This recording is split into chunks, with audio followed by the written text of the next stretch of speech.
teman ya.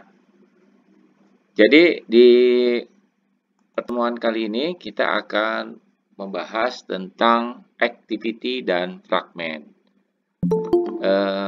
Pada pertemuan hari ini, jadi materi kita adalah activity. Kenapa harus kita bahas di pertemuan kelima ini? Ya, jadi activity ini nantinya akan banyak digunakan, gitu ya. Terutama ketika teman-teman nanti akan melakukan coding gitu ya atau pemrograman menggunakan Java.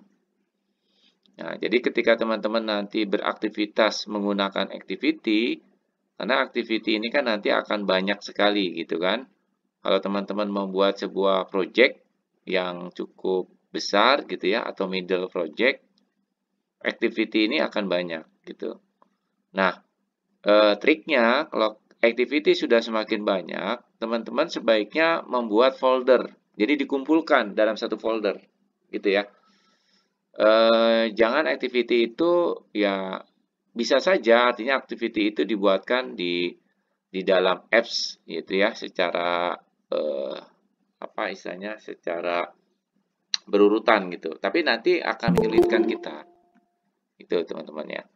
Demikian pun dengan fragmen. Jadi ketika teman-teman nanti banyak beraktivitas menggunakan banyak fragmen di dalam project yang kita buat, sebaiknya fragmen itu dikumpulkan juga di dalam satu folder gitu. Kenapa dibuat dalam satu folder? Supaya nanti efisiensi di dalam pemrogramannya akan menjadi lebih baik gitu.